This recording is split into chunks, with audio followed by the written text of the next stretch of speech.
Bom dia, pessoal. Eu sou a Letícia da Construliga e hoje eu estou aqui para apresentar para vocês o curso Assistência Técnica para Habitação de Interesse Social no contexto de produção habitacional no Brasil. Esse é mais um curso que faz parte do movimento Todos pela Construção, uma iniciativa Sebrae e ConstruLearning, a joint venture entre a Eto Soluções e a Construliga. Hoje o curso vai ser com a professora Mariana Estevão. Mariana, seja muito bem-vinda. Pode ligar sua câmera. Tudo bem, Mariana? Tudo bem.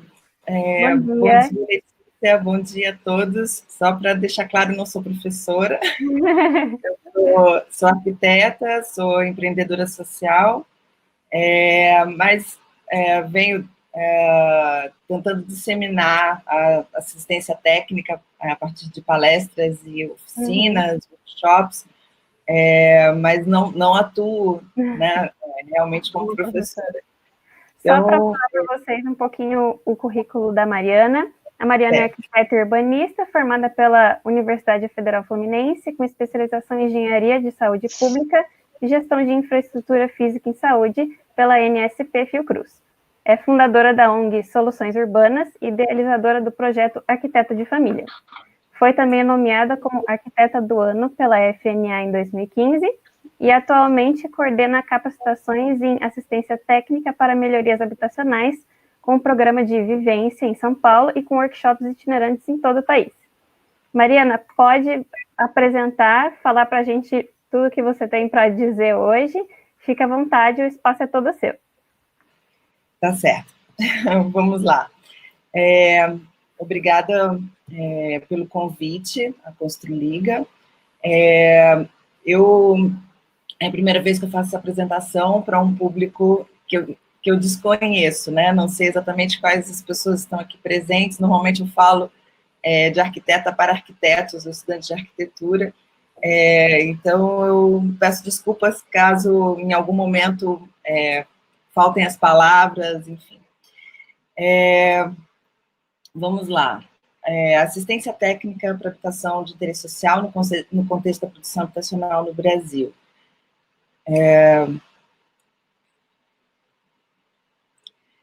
Bom, nós temos no Brasil três formas, especialmente, de produção habitacional, né? A produção formal, que eu não vou entrar tanto no mérito da qualidade da execução, mas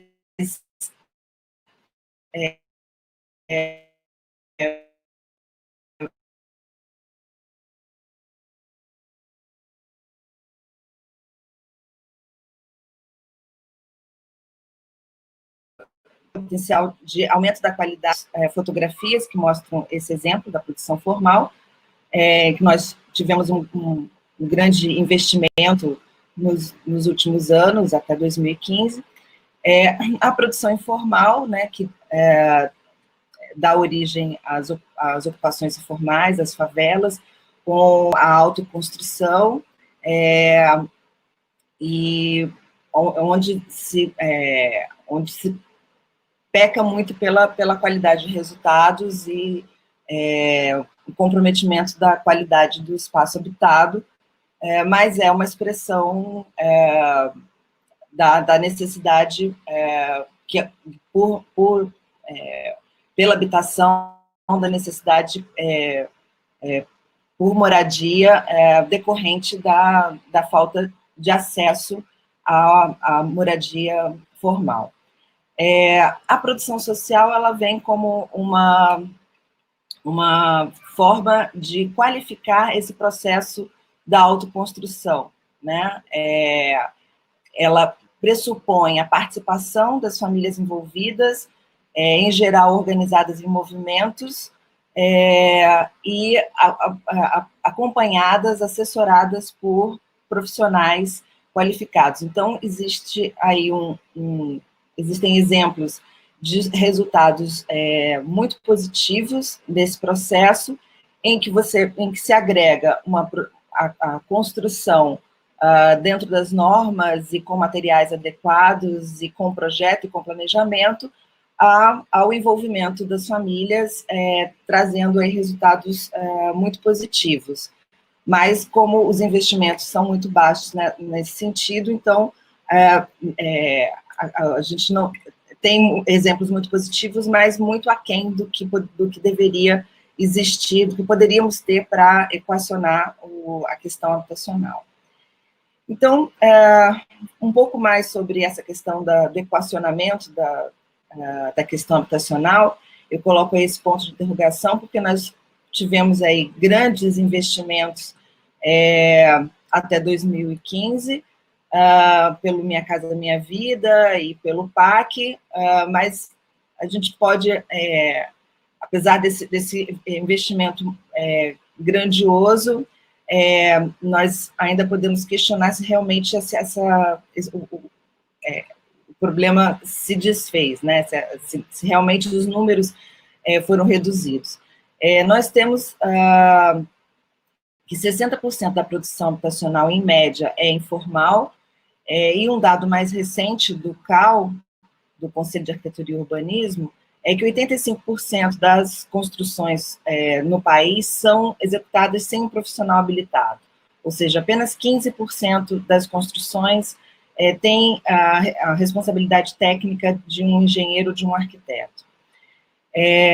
Isso nos traz como resultado, no quadro, de déficit habitacional de 6,19 milhões de unidades habitacionais, é um dado de 2015, e domicílios urbanos inadequados de quase 15 milhões.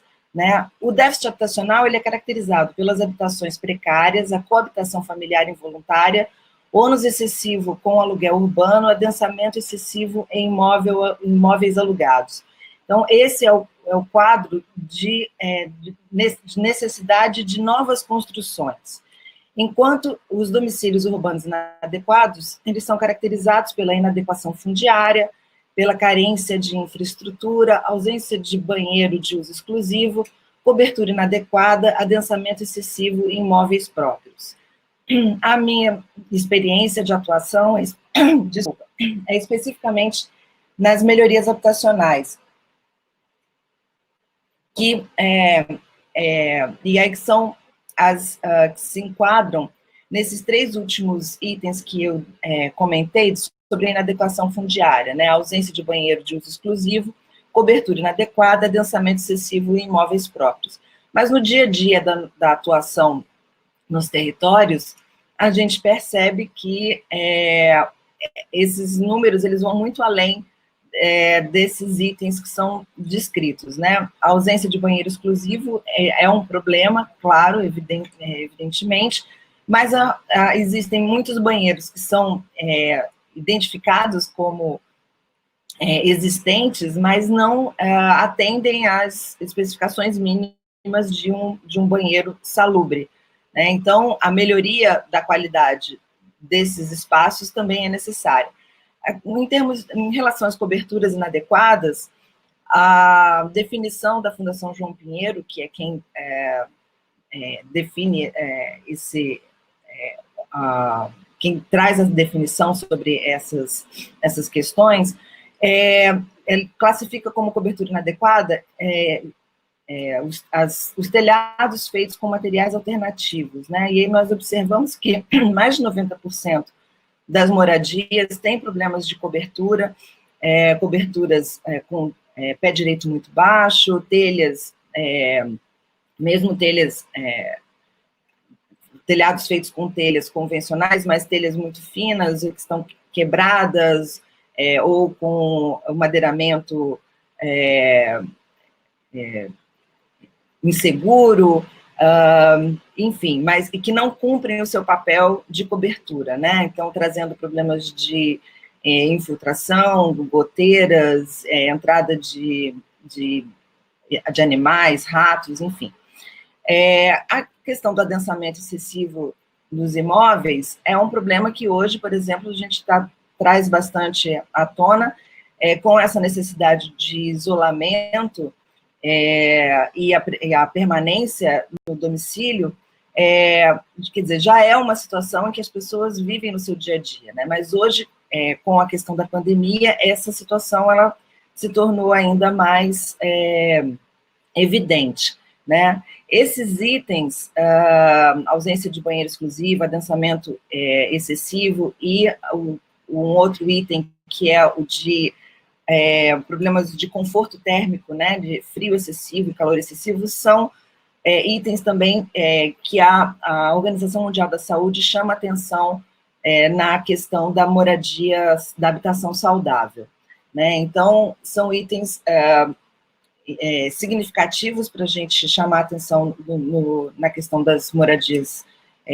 nas favelas, especialmente as favelas urbanas dos grandes centros, e que agora estão tão evidentes, né? Então, esse número, esse quadro de 15 milhões, quase 15 milhões de unidades até 2014, mostra que a gente tem um problema de inadequação muito maior do que o de déficit habitacional, não que o déficit não seja significativo, não seja relevante. Mas, apesar disso, nós tivemos aí um investimento de recursos públicos muito superior no equacionamento do déficit habitacional, né, que esse quadrinho azul, essa linha azul aí mostra os investimentos no Minha Casa Minha Vida e no PAC, que são dados do próprio Ministério das Cidades, de 243 bilhões de reais para o Minha Casa Minha Vida, enquanto apenas 39 bilhões para o PAC, né? No caso do PAC, o investimento em urbanização, em infraestrutura, em regularização fundiária, projetos sociais, e apenas 14 milhões para a construção de novas unidades, sendo desses 14 bilhões, na verdade, 12 bilhões para novas unidades e 2 bilhões para melhorias habitacionais nesses assentamentos. No Minha Casa Minha Vida, apenas 1 bilhão foi destinado ao programa Minha Casa Minha Vida Entidades, que caracteriza a produção social da moradia, né? Que é um recurso do programa Minha Casa Minha Vida, que foi destinado aos movimentos sociais e onde pode-se dizer que houve, aí, de fato, a participação de profissionais qualificados, houve, de fato, a produção com assistência técnica à habitação de interesse social. Né? O Minha Casa Minha Vida Entidades, ele existia nas modalidades construção e requalificação de imóveis em áreas centrais, então não existia a modalidade melhorias habitacionais, mas nós que militamos nessa área, né, algumas organizações sociais que militam nessa área, chegaram a conseguir avançar nesse sentido e ter uma aprovação dentro do Conselho Nacional das Cidades e até com publicação em Diário Oficial, da criação da modalidade de melhoria habitacional dentro do Minha Casa Minha Vida Entidades. Mas, depois que foi cessado o investimento no programa, essa situação se estagnou. Bom, as origens da assistência técnica para habitação de interesse social, né? Elas datam do final da segunda metade dos anos 70, com o escritório com quadra, que aqui no Rio de Janeiro, com experiências protagonizadas pelo... agora, desculpa, gente, fugiu o nome de um dos professores que é minha maior inspiração. Eu estou um pouco tensa. Se alguém depois lembrar, me manda pelo WhatsApp. Carlos Nelson, desculpa, Carlos Nelson, e o ATME no Rio Grande do Sul, com a participação do Clovis Hengelfritz, né, e algumas assessorias em São Paulo que geraram experiências muito impactantes de mutirões, e que deram origem a algumas assessorias técnicas que existem até hoje, né. Então, aí, nesse quadro em laranja, tem aí um exemplo da produção pela Usina, em São Paulo, que é uma assessoria técnica muito reconhecida, tem resultados muito, muito impactantes, e aqui no Rio de Janeiro, a Fundação Bento Rubião, né? São assessorias que existem já há muitas décadas e que permanecem atuando, num trabalho muito positivo, de uma atuação muito forte junto aos movimentos sociais por moradia, né? E com atuação até hoje. São inspirações aí para quem hoje atua com assistência técnica, com assessoria técnica de diferentes formas. Bom, assistência técnica como política pública, né? Antes da lei 11.008, antes dessa lei que está indicada aí, foram publicados alguns editais pelo Ministério das Cidades de assessoria técnica, de assistência técnica para municípios e estados. A partir desses editais, algumas experiências, algumas bem-sucedidas, outras nem tanto, mas os recursos eram muito baixos para o investimento em assistência técnica. Em 2008, foi criada a Lei 11.888, que garante a assistência técnica para famílias de baixa renda, né, para o projeto, construção e reforma das suas casas. A ideia da assistência técnica como uma prestação de serviço, né, um pouco diferente da forma como as assessorias técnicas atuam. Nesse caso, os recursos vêm do Fundo Nacional de Habitação de Interesse Social, que também era a origem dos recursos para os editais que eu mencionei antes, e durante o período do Minha Casa Minha Vida, esses recursos, eles ficaram mais restritos, né, eram difíceis de acessar, né, então a assistência técnica, ela acontecia mesmo, como eu mencionei, a partir do Minha Casa Minha Vida entidades. Hoje eu tenho notícias de que alguns municípios estão acessando recursos, estão criando programas municipais, escritórios populares. Eu sei de uma experiência, algumas experiências em capitais do Nordeste, algumas experiências em cidades do interior de Santa Catarina, de São Paulo, mas como experiência de política pública, eu venho destacar aqui a experiência da CODAB, que é a Companhia de Desenvolvimento Habitacional do Distrito Federal, e que tem um trabalho muito impactante, já desde a última gestão. À frente da companhia esteve o arquiteto Gilson Paranhos, hoje quem coordena é a arquiteta Sandra Marinho, e eles... à frente da companhia, eles atacaram todo o espectro das questões habitacionais, né? Com produção de novas unidades habitacionais a partir de concursos públicos de arquitetura, com instalação de núcleos de assistência técnica nos territórios, em diferentes localidades, né? Esse mapinha que aparece com esses pontos de localização são os 13, acho que foram 13 postos de atendimento nos territórios, e nesses postos acontecia o acompanhamento de obras de urbanização, diretamente com a população, a elaboração de projetos personalizados de arquitetura, melhorias habitacionais, urbanismo de imersão, ações comunitárias e o atendimento ao cidadão no apoio, inclusive, a encaminhamento de documentação para regularização fundiária, né? É uma experiência que continua em prática e ela é muito completa e serve de exemplo, de referência para qualquer outro município, outro estado que queira reproduzir. Eu sei que hoje a Prefeitura de Maricá vem com uma ação também muito forte nesse sentido, e também traz da CODAB algumas referências de atuação. Então, existem aí algumas experiências mais completas de resolução da questão habitacional e com a assistência técnica como protagonista. E aí eu destaco, nesse caso, essa experiência da CODAB, que serve como referência.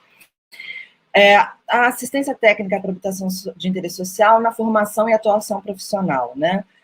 Hoje nós percebemos algumas experiências de extensão universitária, que são bem relevantes.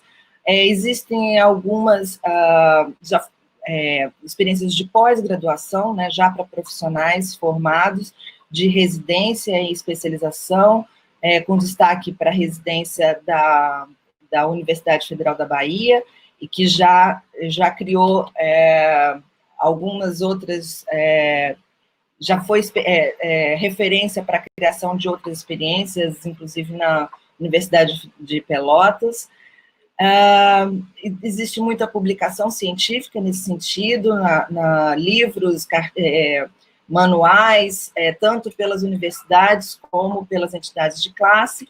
E aí, como experiências das entidades de classe, eu destaco, apesar do IAB e da FNA já difundir a assistência técnica já há muitos anos, a partir de uma mobilização de recursos do Conselho de Arquitetura e Urbanismo, que hoje destina 2% da sua receita, tanto no nível federal como nas unidades da federação, né, como nos CAUs, por cada estado, destina 2% da sua receita para o investimento em assistência técnica para habitação de interesse social.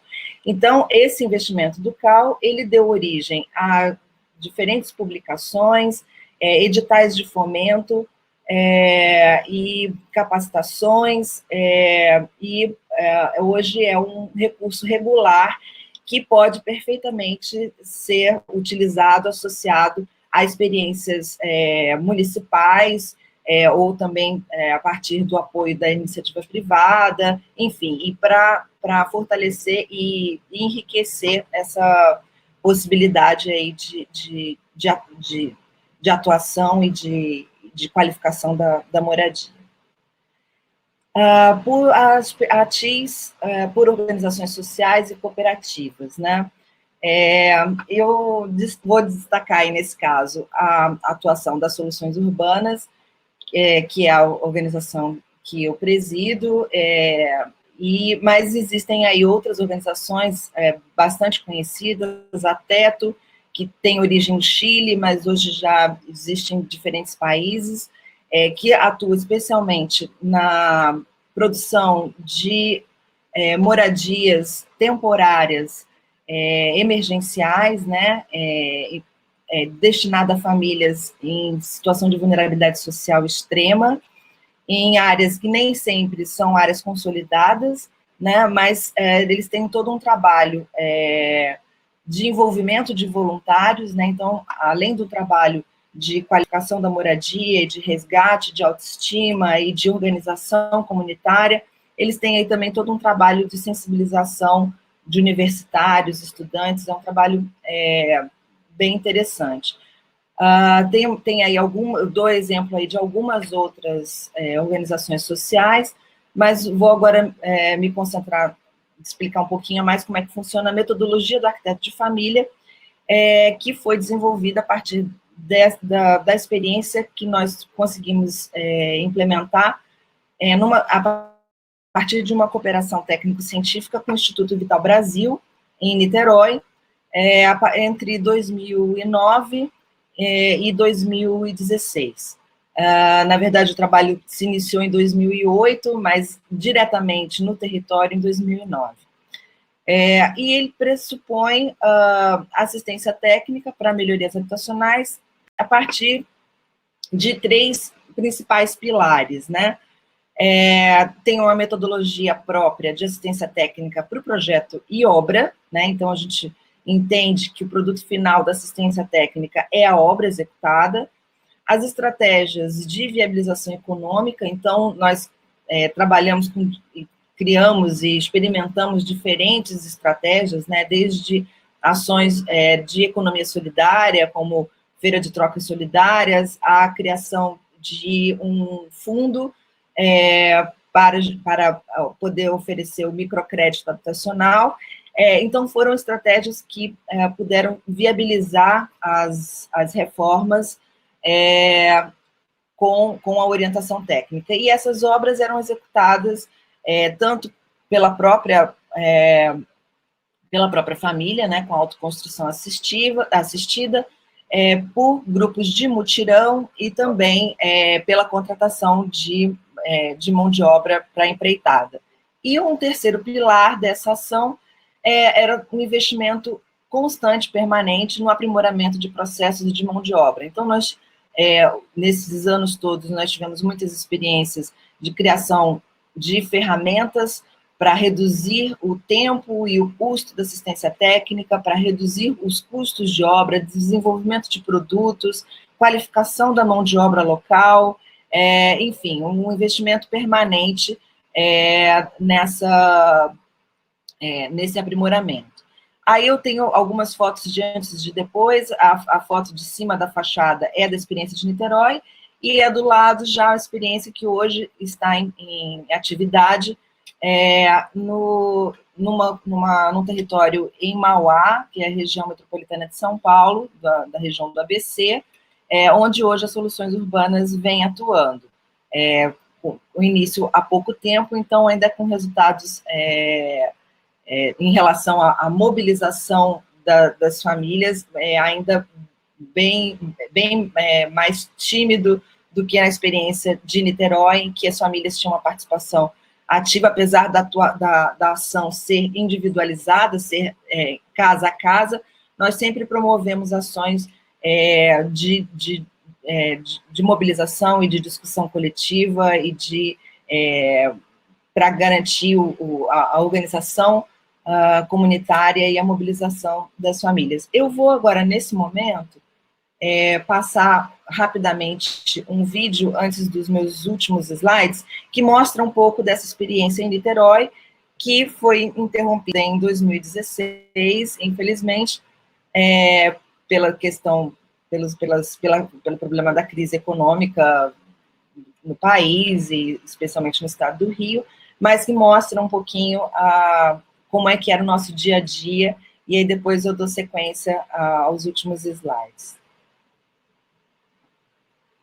Que bela ideia, literalmente, Gil, porque além de todo o bem que traz para o meio ambiente, por mais simples que pareçam, ações como essa têm um impacto muito grande, melhoram o ar que a gente respira, deixam tudo mais bonito e aumentam a nossa qualidade de vida. Então a gente vai conhecer agora uma turma que pensa justamente nisso, melhorar o lugar onde as pessoas vivem. É a turma do Arquiteto de Família, e Mariana Estevão, arquiteta, faz parte desse projeto. Bom dia, Mariana. Bom dia, Sandra. Obrigada por ter vindo ao Muito obrigada pelo convite. Conta pra gente como é que surgiu a ideia desse projeto Arquiteto de Família. O projeto surgiu em 2001 por uma inquietação minha, de recém-formada, e eu me perguntava o que fazer com aquilo que eu aprendi, e eu não entendia como aquele conhecimento todo não estava disponível à maior parte da população. Formada em arquitetura, Formada claro. em arquitetura. E então, percebendo a necessidade de levar esse conhecimento e percebendo que o que eu conhecia podia ser útil na melhoria da qualidade de vida de muita gente, eu comecei a buscar formas de desenvolver essa assistência técnica, né, o que chamam de arquitetura pública, criei o projeto Arquiteto de Família. A ideia também era uma preocupação de saúde pública. Quer dizer, você juntou as duas coisas, arquitetura e saúde pública, e viu que viver num lugar melhor faz bem à saúde. Sim. Olha só, então a gente vai conhecer um pouquinho mais desse trabalho na reportagem do Rogério Coutinho. Vamos assistir. O cotidiano difícil de subidas e descidas já não desafia tanto. No Morro Vital Brasil, em Niterói, com pequenas mudanças em infraestrutura, moradores constroem soluções. E começa assim, todos os dias, de porta em porta. Quem chama são os arquitetos de família. São eles que promoveram as últimas mudanças por aqui. Na parte alta do morro, antes esgoto e lama a céu aberto. O projeto passou por aqui e o que estava exposto foi canalizado. Os moradores construíram escadas e rampas. Assim, chegar nas 4 casas desse ponto ficou mais fácil. E uma delas é a do Carlão. Aqui em 2 meses, o projeto elevou o telhado, criou sistemas de ventilação, como essa abertura acima do forro, colocou janelas e ampliou o banheiro. Com essas mudanças aqui na sua casa, você percebe que houve alguma melhora no que diz respeito à saúde e ao conforto, ao bem-estar de vocês? Sim, claro, claro. Antes, a gente sofria pra caramba, né? Com o calor. Aquele calor excessivo, né? Sabe? Excessivo. E até então eu não tinha emprego e nem condições de fazer, sabe? De aumentar o telhado, né? Ou de comprar um ar-condicionado, entende? Então, agora, cara, eu tô, sabe, no paraíso. Eu tô bem. Além de conforto, esse ambiente mais fresquinho, com boa ventilação, ajuda a prevenir doenças respiratórias. A partir dessas intervenções, né, a gente sana esses problemas, porque a casa não tem mais umidade como antes, né? E aí são problemas gerados por fungos, né, por umidade. As obras do arquiteto de família já foram feitas em mais de 60 casas no morro. Ainda tem muita coisa para melhorar aqui. O mais importante já foi erguido: a união da comunidade como alicerce para qualquer serviço. Eu fui beneficiado, né? Eu só tenho a agradecer. Só a agradecer. Então, cada dia que passa, eu estou só aprendendo cada vez mais, entende? Ajudando os vizinhos, né? E ajudando os vizinhos, né? E toda a minha comunidade, claro. Eu moro aqui há 16 anos, eu quero morar mais 50. Tá aí, Carlão, agradecendo, né, a cabeça desse projeto. Arquiteto de família me faz lembrar médico de família. Não é coincidência, né? Não é. Essa relação, essa é uma homenagem, mas também é uma proposta de atuação que nós percebemos que seria mais adequada como uma política pública, que seria seguindo a estratégia de saúde da família mesmo, com os profissionais atuando num mesmo território, uma ação permanente e que as reformas possam ser feitas aos poucos, para que isso possa interferir o máximo possível na cultura da construção, né? Melhorar essa percepção da família, dessa relação do ambiente com a saúde, sensibilizá-los cada vez mais sobre a necessidade de investir nessas reformas, nessas melhorias, e que eles saibam que eles ali têm os profissionais certos para poder orientar a como fazer da melhor maneira, com o menor custo. Então, a gente vai mostrar como esses profissionais, né, ajudam nisso tudo, porque eles fazem uma visita técnica na casa das pessoas e aí eles entendem o que ela precisa. E eles visitaram uma outra moradora que foi beneficiada pelo projeto. Vamos ver. Nós acabamos de chegar na casa da Ana Cláudia, que mora aqui há 40 anos. Nós viemos acompanhar uma visita técnica. A casa dela já recebeu obras do projeto Arquiteto de Família, como este acesso aqui, que tem escadas e rampas. Ele é pavimentado com concreto e é bem seguro passar por aqui. É o principal caminho para chegar na casa. Voltei a receber visita novamente. Não recebia mais visita. Tem recebido bastante elogio. A conversa entre a moradora, a estudante de geografia e o arquiteto do projeto já virou rotina. Juntos eles identificam problemas, pensam em pequenas obras e põem em prática. Aqui no quintal da Ana Cláudia, uma imagem que chama muita atenção é esta pedra enorme que está do lado aqui da parede do banheiro dela e que já foi motivo de muitas preocupações. Por causa dessa encosta, uma outra obra do projeto foi feita aqui, que é esta canaleta para o escoamento da água da chuva. Então entrava muita água e com a canaleta... A água vinha direto, passava e ia para a sua cozinha, banheiro... Todos os cômodos, banheiro, sala, quarto... Era uma loucura, uma loucura. Durante as obras, a Ana Cláudia contou com a ajuda da família e dos vizinhos. É que trabalhar em mutirão é um dos objetivos do projeto e ajuda a dividir responsabilidades com os moradores. E mais, além do trabalho em equipe, consciência ambiental. No Arquiteto de Família, eles ainda economizam dinheiro e incentivam a reciclagem. Essas caixinhas longa-vida que a Cláudia está separando são extremamente importantes para o projeto porque aqui elas podem ser transformadas em material de construção. Mariana, explica pra gente como é que funciona isso. Então, Rogério, uma das formas que o projeto encontrou de viabilizar né, as obras, foi através do Ecobanco. Os moradores juntam caixinhas, né, longa-vida, e trazem pra gente e troca por uma moeda social. A cada 2 meses acontece uma feira de trocas, e aí ele troca esse dinheiro, né, por material de obra. Não existe nenhum tipo de monetarização. Ou né? seja, o morador junta a caixinha longa-vida, Que ele já consome, vai para uma feira e troca por essa moeda social. Sim, e sai retira o material de construção. Sai de lá com tinta, cimento, enfim, tudo para viabilizar a obra dele. Isso porque vocês têm parceria com empresas? Temos sim, temos parcerias com empresas e recebemos de particulares que executam obras. O morador não precisa pôr dinheiro nenhum. Nenhum. Dá uma economia? Muito grande, muito grande. Foi no mês passado, eu economizei R$300. Pois é, a Ana Cláudia conseguiu, né, melhorar muito a casa dela. Quem são os profissionais que se envolvem no arquiteto de família? Nós vemos aí estudante de geografia, arquiteto. Quem são essas pessoas? Bom, a equipe fundamental são arquitetos, assistentes sociais e um engenheiro como consultor, né? Mas, na verdade, é uma atuação que pode agregar outros profissionais, geógrafos, sociólogos, médicos. São voluntários? Não. Na equipe nós temos, os profissionais são remunerados por uma cooperação técnica que nós temos com o Instituto Vital Brasil, que é quem hoje viabiliza o nosso trabalho no Morro Vital Brasil, em Niterói. Esse trabalho acontece nessa parceria desde 2009 e desde então a gente vem desenvolvendo a metodologia. A Feira de Trocas foi uma das estratégias que a gente desenvolveu para viabilizar as reformas. Onde acontece essa feira? Acontece num centro comunitário que nós construímos. Foi também uma estratégia de capacitação profissional e também para mostrar algumas soluções técnicas que os moradores poderiam levar para as suas casas.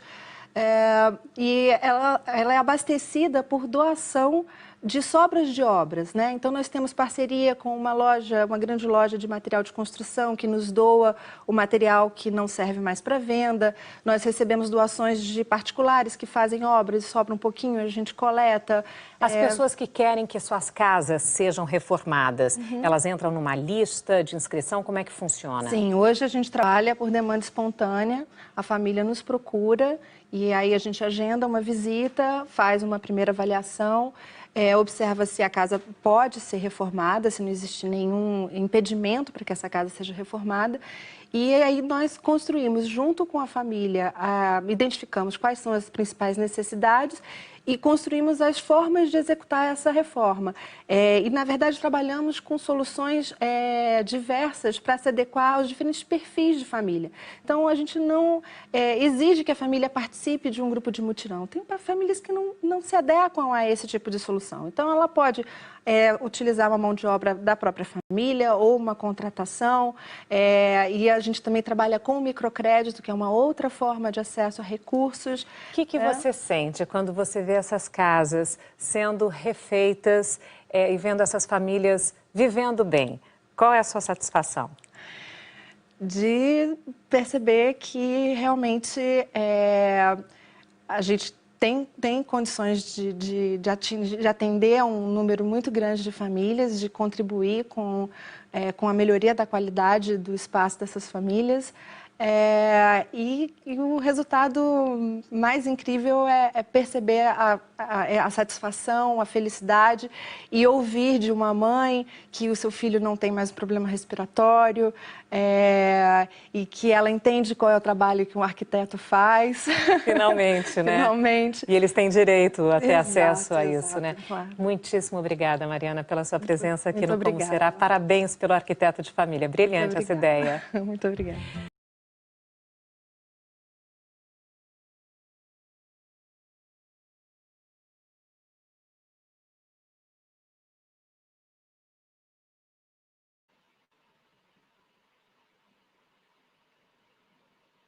Bom, voltamos, né? Bom, essa foi a experiência que nós desenvolvemos, dá uma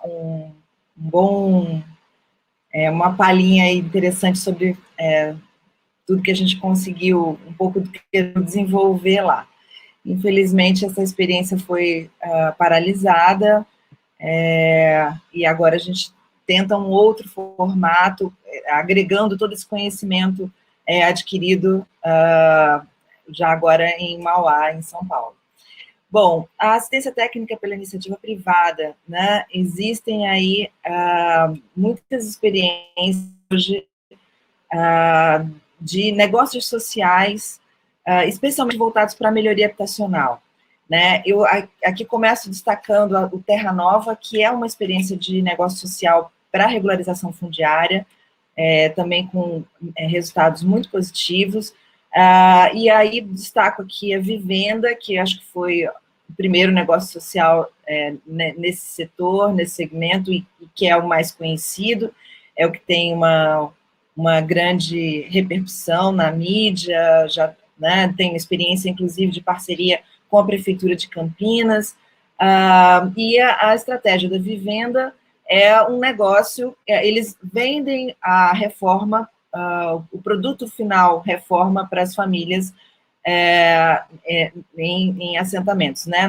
No caso, Jardim Ibirapuera, é onde eles começaram a primeira experiência, tem uma loja no local, onde as famílias têm acesso ao planejamento, ao material de construção, à mão de obra e ao crédito, né? Então, eles agregam todas essas, todos os recursos necessários para que a família tenha uma obra de qualidade. E eles trabalham também, da mesma forma que as soluções urbanas, por intervenções pontuais, né? Mas eles se dedicam a reformar cômodos, né? É uma estratégia interessante e que tem bons resultados, né? A ideia é reformando cômodo a cômodo, fazer com que a família perceba a possibilidade dela de ter uma obra de qualidade, rápida, com resolução rápida, sem os problemas que normalmente envolvem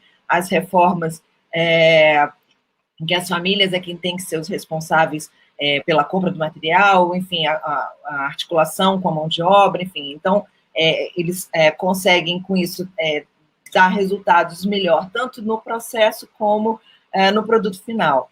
E, a partir da primeira experiência, a família vai reformando cômodo a cômodo aos poucos, né? Eles têm uma atuação bem interessante de venda direta do serviço para a família, as famílias que têm acesso a crédito.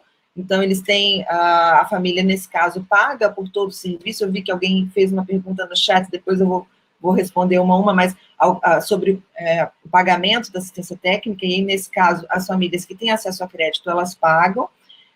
Nós, lá em São Paulo, também temos uma experiência em que as famílias pagam pelas obras, porque temos uma parceria com uma organização social, uma OCIP de crédito, e eles também vendem a obra para organizações sociais que, nesse caso, pagam pelas obras das famílias com menor renda, né? Então, eles têm essa possibilidade de atuação nas diferentes faixas de renda dentro do mesmo território.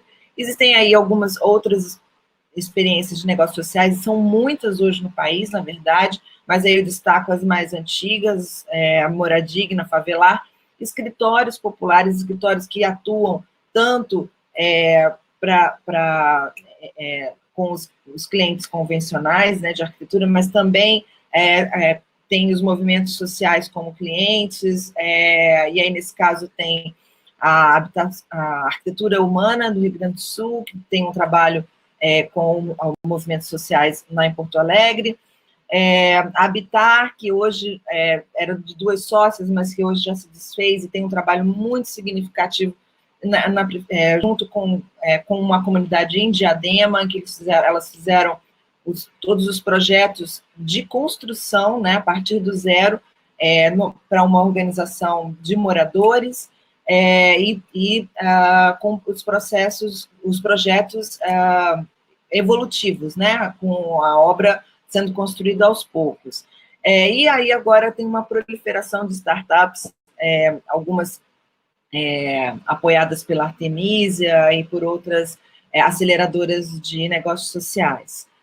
Mas hoje é um modelo bem interessante, e aí a gente pode se perguntar, mas isso é assistência técnica, não é? Eu entendo como sim, quer dizer, apesar de não serem experiências diretamente ligadas aos movimentos sociais, de apoio aos movimentos sociais, quando a gente está trabalhando diretamente com as famílias permanecem dentro das casas, elas participam do processo, a gente pode entender, sim, é uma prestação de serviço, mas ela também pode ser considerada assistência técnica. Aí nós temos também alguns coletivos que ainda não se colocam, não são organizações formais, nem empresas, nem ONGs, nem cooperativas, mas são algumas experiências que também já estão acontecendo, a partir da experiência das soluções urbanas de capacitação de arquitetos, estudantes. A gente criou os Arquitetos de Família em Rede, que tem o objetivo de agregar os profissionais com interesse em atuar com assistência técnica, que entendem que a assistência técnica ainda é ainda está em construção, né, e é uma atuação política ainda, então nós ainda temos que reivindicar investimentos e a estruturação de todo o sistema que garanta que a assistência técnica seja uma opção de carreira para arquitetos, mas também um serviço a ser acessado pela população de baixa renda, também que garantir o interesse da iniciativa privada nesse processo, né? Existe aí uma possibilidade, um potencial de desenvolvimento do território muito grande, então o uso de materiais de construção, que já é grande, mas nessas áreas, né, nas áreas de favela, mas de uma forma melhor utilizada, enfim, a qualificação profissional, o crédito. Então, existe aí a necessidade de uma série de ferramentas para viabilizar a assistência técnica e a melhoria profissional, e a ideia dos Arquitetos de Família em Rede é a partir de um aplicativo. Nós temos um aplicativo de diagnóstico hoje já, e a ideia é agregar esse aplicativo de diagnóstico, é um aplicativo de diagnóstico já referenciado, que é como está esse mapinha aí ilustrando, e a ideia é agregar tudo isso a um sistema que facilite o acesso e a atuação desses arquitetos individualmente ou em grupos nos territórios, né? Então, não exatamente a multiplicação do arquiteto de família na sua metodologia completa ou das soluções urbanas, mas como o arquiteto de família como um suporte a esses profissionais que queiram atuar nos territórios. E aí tem aí algumas outras experiências, atos colaborativos, Casa da Comunidade em Minas Gerais, e destaco aí o Urbanistas contra o Covid, que não é especificamente uma ação de assistência técnica, mas foi um coletivo, um grupo que foi formado nesse momento da pandemia por urbanistas para pensar e propor soluções emergenciais, mas que já vem tendo aí resultados muito interessantes, com mapeamentos, e a gente espera que essa ação crie aí desdobramentos que fortaleçam a assistência técnica. Hoje é um grupo de WhatsApp, mas tem um blog, e o grupo se mantém reunido, discutindo aí a atuação dos arquitetos e urbanistas, né, nos territórios vulneráveis.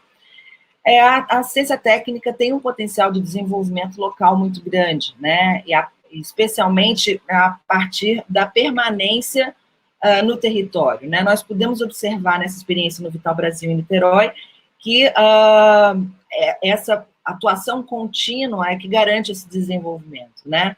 E aí a gente entende que isso se dá a partir da instalação desse núcleo de assistência técnica, articulados às unidades básicas de saúde, aos centros de referência de assistência social, né, então, associado às estruturas que já atuam no território com a população, especialmente os agentes comunitários de saúde, que são quem conhece o dia a dia das famílias, quem faz as visitas domiciliares, a operação de crédito no território também, associado ao subsídio para as famílias que não têm acesso ao crédito, construtores locais capacitados, e uma logística facilitada e de menor custo de acesso ao material de construção, né? E aí, então, nesse caso, tem aí a discussão mais próxima com a indústria de materiais para se obter isso. E aí, nesse caso, a gente consegue uma oportunidade de desenvolvimento local, estruturando, organizando essa economia que já é bastante dinâmica, mas que pode ter uma melhor qualidade e gerar aí, tem um potencial enorme de desenvolvimento econômico. Mas também, essa atuação também, além do potencial de desenvolvimento local, tem o potencial de aumento da resiliência de territórios vulneráveis, resiliência a epidemias, mas também a resiliência às mudanças climáticas. E o impacto nas diferentes escalas, né? Na escala humana, na escala do indivíduo, a redução de riscos à saúde física, emocional, o aumento do nível de satisfação e da autoestima, na escala da família, a redução de riscos de contágio, de conflitos familiares, pelos ganhos em conforto, privacidade, proteção frente às temperaturas extremas e às chuvas, o impacto na comunidade pela redução da vulnerabilidade ambiental, dos riscos de desperdício e contaminação de conflitos de vizinhança, e o impacto na cidade, né, pela redução do baixo padrão construtivo, com ganho para a integração urbana, o impacto na paisagem, para a sustentabilidade e a saúde ambiental como um todo, né? Então, eu aqui encerro e temos aí um tempinho ainda para algumas perguntas. Eu agradeço a atenção. Mariana, a gente agradece muito pela sua apresentação, que, enfim, é tão essencial por causa do contexto habitacional que a gente tem no Brasil desde sempre, né? Chegaram bastante perguntas aqui, eu dei uma agrupada nelas para você poder responder de uma forma mais concisa. A primeira que a gente pode tratar é: o que você acha dessas, que a gente já teve muitas experiências internacionais com a questão da habitação social, muitas delas se diferenciam absurdamente do que a gente vê aqui no Brasil, com programas de Minha Casa Minha Vida e tudo mais, e aí em relação à construção de novas moradias, a gente pode citar o caso do Alejandro Aravena, que atua no Chile, e o que você acha dessa questão da inclusão do uso misto para a geração de renda das famílias, e essa nova dinâmica que ele tenta propor nos projetos dele, e se é possível a gente conseguir aplicar algo desse tipo no Brasil? Bom, eu acho perfeitamente possível e necessário, né? Eu acho que é impossível a gente considerar a necessidade de geração de renda e o uso misto, que já é parte, né? Então, quando a gente fala hoje a necessidade de assistência técnica para habitação, a gente não pode desconsiderar que muitas vezes essa habitação ela já agrega aí um uso comercial ou uma produção de caráter familiar, e ela tem que ser considerada. Não adianta a gente olhar para a qualidade da moradia e não olhar para a qualidade daquele comércio de bairro que também foi construído a partir da autoconstrução e aonde as famílias permanecem a maior parte do seu dia, muitas vezes. Então, a gente tem que pensar nesses espaços como um todo. A construção evolutiva, ela é fundamental se pensar tanto na produção de novas moradias, e ela já faz parte da realidade das moradias nas favelas, né? Quando a gente pensa na melhoria habitacional por intervenções e garantindo a participação e o envolvimento das famílias, a gente está também contribuindo com uma mudança de percepção sobre a qualidade dos ambientes das famílias, porque são as famílias que são os verdadeiros protagonistas nesse processo, né? Então, a presença do profissional qualificado, do profissional habilitado, ela é fundamental, mas a família ela tem que tomar parte, ela tem que participar desse processo, e eu acho que o grande sucesso dos projetos do Aravena no Chile estão exatamente no envolvimento das pessoas, né, dos próprios usuários em todo o processo, desde do projeto à sua execução, né? Eu acho que pensar nessa dinâmica. Nós temos uma dinâmica muito própria e que a gente não pode desconsiderar, né? As mudanças de perfil familiar são muito constantes, então não adianta a gente pensar em soluções congeladas de projeto, porque as famílias, elas estão permanentemente aumentando ou diminuindo, quer dizer, a filha que sai de casa, ou então alguém que volta com filhos, enfim. Então, a gente não pode desconsiderar essa dinâmica familiar e a necessidade econômica que elas têm, né? E aí, sobre a questão do mercado privado e como ele atua nessa questão da moradia, da habitação de interesse social, eu queria que você falasse para a gente se você conhece alguma iniciativa que os próprios moradores pagam pela assistência técnica em HIS, e depois você pudesse falar um pouco do papel das startups nesse meio todo, e qual a diferença delas para negócios realmente de cunho social. Olha, sim, a própria vivenda, como eu mencionei, as famílias que têm acesso ao crédito, elas pagam pela assistência técnica. Mas a gente daí está falando de um perfil de família que tem acesso a crédito, né? E a gente sabe que nesses territórios nem todas têm. Então, por isso que eu falo que a solução está numa solução de crédito, mas também a necessidade de solução de subsídio, mas também podem existir outros recursos, né? A gente tem aí a possibilidade de atuação de criação de poupança comunitária, existem alguns exemplos bem positivos nesse sentido, e eu estive conversando recentemente com a Cláudia Pires, que é uma arquiteta que também atua bastante nessa área, e pode ser um caminho interessante, mas é um caminho que requer mais tempo, maior mobilização das famílias, aquele tempo necessário de conquista da confiança das famílias, né? Então, não são soluções tão imediatas como essas que os negócios sociais trazem, né? E que as startups trazem.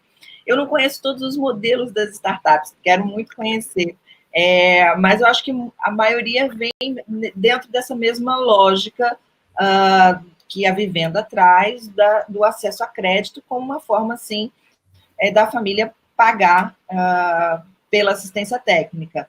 Mas a gente tem sempre que entender que existe aí pelo menos um terço, né? Eu estou chutando valores, chutando a partir de alguma experiência prática, né? Mas pelo menos aí um terço de famílias que não têm acesso a crédito por uma questão de renda, e mais ainda um terço que pode não ter acesso a crédito por estar com o nome comprometido, por dívidas, né? E aí também precisa de um trabalho de educação financeira, um trabalho de estruturação, de resolução dessas questões, enfim. Então, a gente tem que pensar nesse público que pode ter acesso ao crédito, mas sem descartar as outras necessidades aí, para garantir o atendimento, né, universal, né? Sim, e aí, falando um pouco sobre a produção habitacional no Brasil, o caso brasileiro realmente, tem muitos problemas que vão muito além do esperado, né, da moradia social, não é simplesmente chegar lá e conseguir construir, de fato, engajar todo mundo e tudo mais. E aí eu queria que você falasse um pouquinho de como lidar com os problemas que extrapolam os limites físicos das moradias, né? Situações que envolvem riscos para as residências e para os moradores, e sempre quando tem esse tipo de problema que vai além da moradia, os custos são gigantes e exigem um trabalho técnico imenso. E aí eu queria que você falasse um pouquinho mais de como é que a gente pode lidar com situações que nem essa. Deixa eu tentar entender, você está se referindo aos riscos geotécnicos? Sim, é mais uma questão que não dá simplesmente para chegar lá e engajar a comunidade e, enfim, tudo é muito além do que isso, né? Porque nós temos também aí outros riscos, mas vamos nos ater aos riscos geotécnicos. Quando a gente fala de melhoria habitacional, a gente fala de áreas consolidadas e não sejam áreas de risco, né? A melhoria habitacional, ela deve vir junto ou pós processo de urbanização, né? Então, a gente não tem como trabalhar a reforma numa casa que tenha risco de deslizamento. Riscos baixos, a gente consegue tratar com a melhoria habitacional, né? Aquela encosta dentro do lote que está muito próxima a uma parede, a gente consegue recuar, reduzir a declividade, fazer uma contenção, uma canaleta de drenagem. Então, algumas soluções de riscos menores a gente consegue tratar com melhoria habitacional.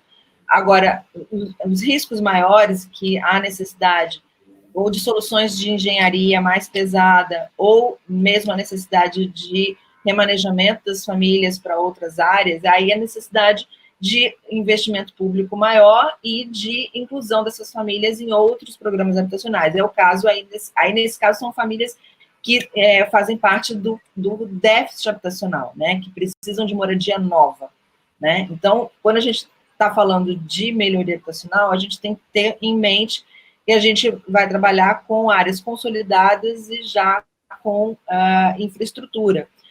E com passíveis de regularização, não necessariamente regularizadas, mas passíveis de regularização. Ainda assim, a gente ainda vai lidar com algumas situações de unidades que estão numa área segura, mas existe o risco estrutural, por exemplo. Então, é importante que a gente tenha o bom senso e saiba avaliar quais são as unidades habitacionais que podem ser melhoradas, que podem ser qualificadas, ou aquelas em que o investimento seria tão alto em que vale mais a pena a reconstrução da unidade no próprio lote, por exemplo. Também é uma solução que se enquadra dentro das melhorias habitacionais, né? E aí a questão de equacionar aí os custos, os investimentos e os riscos, né? E aí, falando um pouco sobre o nosso contexto atual, de fato, essa situação nova da pandemia e tudo mais, e crise econômica, evidencia a precariedade da maioria das moradias no Brasil. E aí, na sua visão, o que deve ser feito após a pandemia em termos de programas e também de assistência técnica, né? O que a gente pode fazer para amenizar tudo isso que está acontecendo agora? Bom, acho que a primeira coisa é tomar muito cuidado para que a gente possa combater discursos higienistas, né, que venham trazer a ideia de que essas áreas são inviáveis, né? Eu acho que a gente tem que ter bastante critério para pensar em soluções para qualificar esses territórios que já existem. Eu sempre sou favorável à instalação de núcleos nos territórios, de atuação conjunta com as unidades de saúde da família, eu acho que os profissionais de arquitetura, de urbanismo, de engenharia, de geografia, os profissionais que pensam e planejam o território, eles têm condições de mapear esses territórios e identificar quais são as ações que podem ser feitas no dia a dia, junto com a população, junto com as lideranças comunitárias, né? Então, é um trabalho que pode ser feito, que tem que ser feito, deve ser feito junto com essas lideranças. Então, por exemplo, eu destaco hoje o que foi feito, o que está sendo feito pelo líder comunitário de Paraisópolis, nesse momento de pandemia. Eu acho que a gente tem muito que aprender com eles. Então, é um processo de troca de conhecimento, mas é um trabalho contínuo, né? Então, eu acho que a instalação de núcleos atuando no território permanentemente, continuamente, é o que tem um potencial de sucesso maior e como eu comentei naquele último slide, de ganho de resiliência para essas áreas, tanto em termos de combate a epidemias, quanto às mudanças climáticas. É um processo de cuidado permanente das moradias e das ruas e praças, né, e de todos os ambientes que compõem as favelas, da mesma forma que a estratégia de saúde da família cuida permanentemente, continuamente, tanto do indivíduo como da família, como do território, de uma maneira ampliado. E aí, sobre aquele programa que você falou para a gente, né, o Arquiteto da Família, eu queria que você comentasse rapidamente só como é que é calculado a hora ou o valor do trabalho desse arquiteto, porque a gente sempre vê falando sobre a questão do médico da família, mas pelo menos eu nunca tinha visto esse programa do Arquiteto da Família, né, então parece uma coisa que as pessoas realmente não conhecem e nem fazem ideia de como é que funciona. Eu queria que você falasse um pouquinho sobre isso. Bom, quando a gente começou a atuar, a gente tinha o apoio do Instituto Vital Brasil, né? Então, a gente foi criando a metodologia, desenvolvendo a metodologia ao longo do tempo. E nesse processo, criando estratégias para reduzir o tempo de atuação do profissional, para poder reduzir esse custo da assistência técnica, né? Criando formas de atuação mais objetiva e mais efetivas para atendimento dessa população, sem prejuízo na qualidade desse atendimento, né? Então, hoje nós temos uma forma de atuar que permite, por exemplo, que o projeto de arquitetura, com o planejamento da obra, com orçamento, possa ser apresentado à família em uma semana e meia, né? Então, essa forma de redução do tempo permite que a gente possa trabalhar com uma remuneração diferenciada, né? Em que o profissional vai ganhar na quantidade de atendimento, né? Então, é uma forma diferente de pensar o processo de projeto, de elaboração de projeto, e as visitas, entendendo que se o arquiteto está dentro do território, se o profissional está no território, aí o arquiteto ou qualquer outro profissional habilitado, se ele ganha em tempo, né? Porque ele vai atender várias famílias ao mesmo tempo. Então, hoje, para pensar em modelos de negócio, a gente vem pensando em como criar ou um percentual no valor da obra, ou um valor para diferentes níveis de complexidade do projeto e da obra, enfim.